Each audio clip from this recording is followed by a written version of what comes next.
एक माताजी बहुत बुजुर्ग थी, तो उन्होंने अपने लड़के से जिद किया कि भैया हमको कुंभ में स्नान करने चलना है, बस हमें तुम कुंभ स्नान करा दो और हमें कुछ नहीं चाहिए। तो बेटे ने कहा एक बार पापा से तो पूछ लो।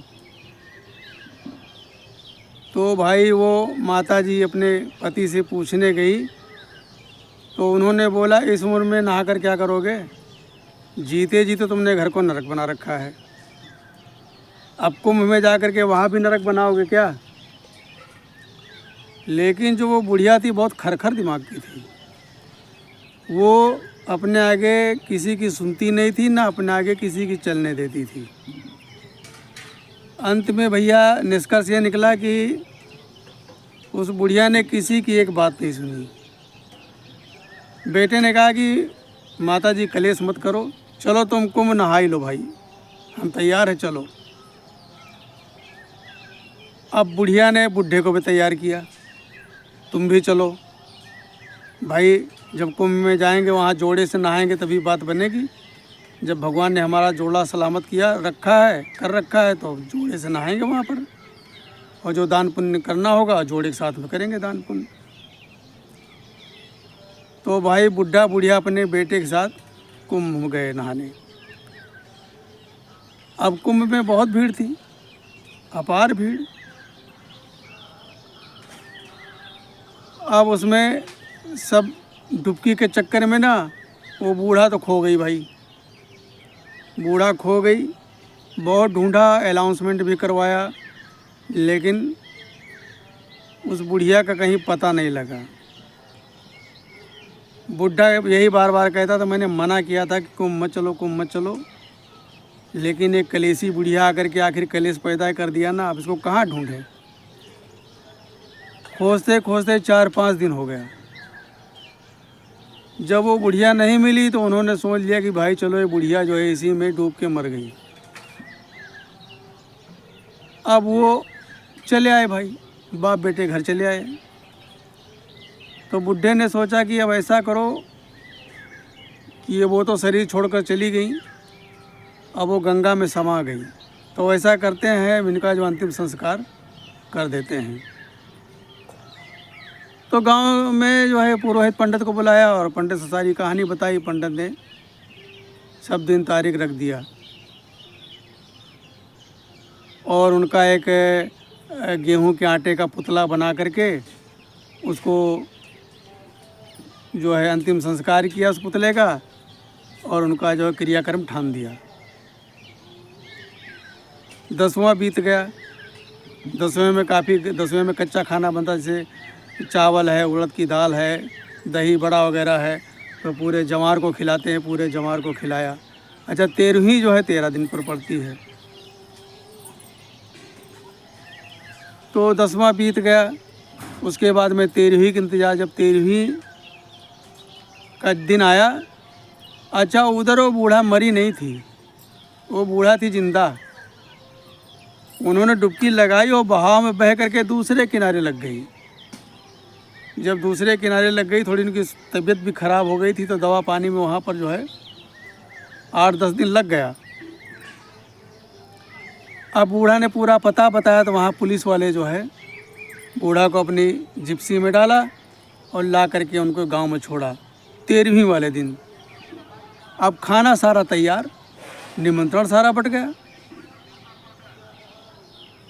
अब जो है वही 11-12 बजे का टाइम था कि पहले भाई पंडित लोग भोजन कर लें, उसके बाद में जवार के लोग खाएंगे। अब पंडित लोगों की लाइन लग गई, सब पंडित एक लाइन से बैठे, सबके आगे पत्तल लग गया, खाना लग गया, पानी लग गया। इतने में सारन बजाती हुई पुलिस की जिप्सी आई और दरवाजे पर रुकी। तो बुढ़िया ने देखा वहाँ बहुत तगड़ी भीड़। वो उतर कर आई, क्या हो गया क्या हो गया क्या हो गया।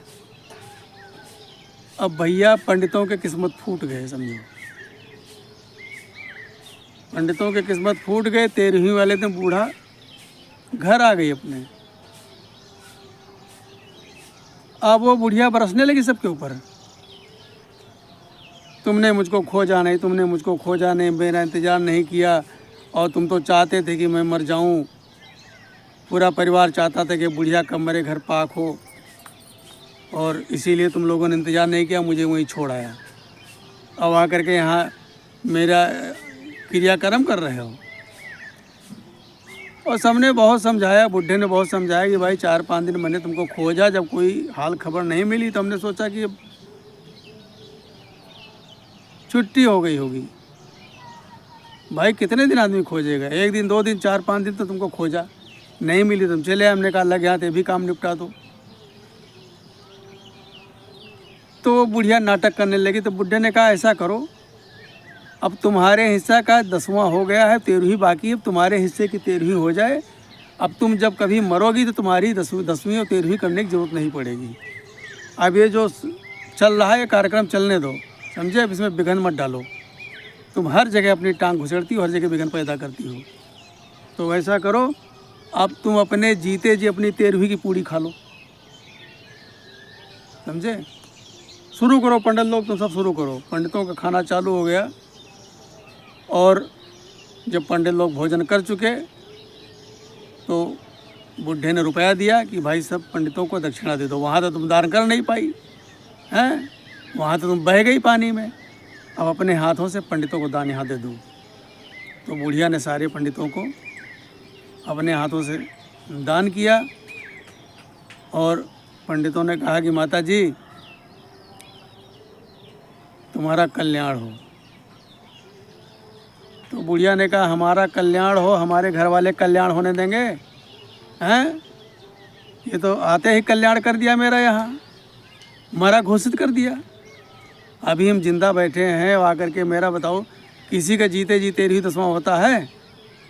इकलौते हम ही हैं जिसका जीते जी 13वीं 10वां यहाँ घर वाले कर रहे हैं, और नालायक तो हमारा आदमी बुढ़ा। ये ऐसा करो, इसका भी लगे हाँ 13वीं 10वां कर दो भाई, इसका भी करो, समझे। जैसे हमारा 13वीं 10वां जीते जी हो गया है, इस बुढ़े का 13वीं 10वां इसी में निपटा दो, ख़त्म करो कहानी। जो कुछ मंत्र संतर तुम्हें फूंकना हो पंडित जी, मंत्र संतर फूंक करके एक ही 10वें 13वीं 10वें में दोनों का हो जाए काम, ताकि हमारे बेटे को आगे ना करना पड़े, चाहे हम पहले मरे चाहे मरे बुढ़ा। तो भैया वो कलेसी बुढ़िया पंडित के पीछे लग गई। अंत में पंडितों ने झूठा मूठा मंत्र फूंका और बोला माता जी दोनों का काम इसी में हो गया। तो ऐसे ऐसे अजीब अजीब कहानी होती भाई हैं। ये हमारे पड़ोस के गांव की बात है। जब हम सब वहाँ गए थे, हम भी भाई दावत में गए थे, हमें तो बड़ी हंसी आ रही थी। वाह माता जी वाह, बताओ अंत समय में सारा काम बिगाड़ दिया करके हैं। लेकिन चलो अच्छा है, ऊपर वाला जो करता अच्छा करता है। अच्छा, बुढ़िया की जो बहू थी वो समझदार थी, वो बहुत सेवा करती थी। हालांकि बुढ़िया उसको जोड़ती नहीं थी बिल्कुल भी, बुढ़िया उसको भी धतरी लतरी करती रहती थी। वो बुढ़िया अपने पोते से प्यार करती थी बस, बाकी ना बुढ़े से लेना देना, ना लड़के से लेना देना, ना बहू से लेना देना। लेकिन बहू उसकी बड़ी सभ्य थी, बहुत सेवा करती थी अपनी सास की। तो भैया ये है कहानी। तो बूढ़ा का जो है 13वीं 10वां हो गया, और अपने साथ उसने बुढ़े का भी मंत्र पढ़वा दिया कि इनका भी मरने के बाद इनका भी मेरे साथ ही कल्याण हो जाएगा। तो आगे ना पंडितों को बुलाना पड़ेगा, ना कोई पूजा पाठ होगी, ना 10वीं 13वीं होगी। तो ये होता है। तो दोस्तों ये चटपटी बात आपको कैसी लगी? और जब कभी आप हमारे गांव आएंगे तो मैं माता जी से मिलाऊंगा आपको। वो ये समझ लो कि उनका पुनर्जन्म हो गया, समझे भाई। यहाँ तो एक बार मर चुकी थी सबके नज़रों में कि वो कुंभ में मर चुकी, लेकिन अब वो दोबारा लौट करके आई, समझो उनका पुनर्जन्म हुआ है। तो वो माता जी अभी ठीक ठाक हैं, और वो अपनी बकरी चराने भी जाती हैं। तो जब कभी आप हमारे गांव आएंगे तो उन माता जी से हम आपको मिलाएंगे। लेकिन भाई देखो, बहुत खरखर बुढ़िया है वो उल्टा सीधा भी बकेगी, वो आपको सुनना पड़ेगा। उस बुढ़िया का बात का बुरा नहीं मानना आपको। तो जब कभी आप हमारे गांव आएंगे तो उस माता जी से मिलाएंगे। और तब तक के लिए नमस्कार।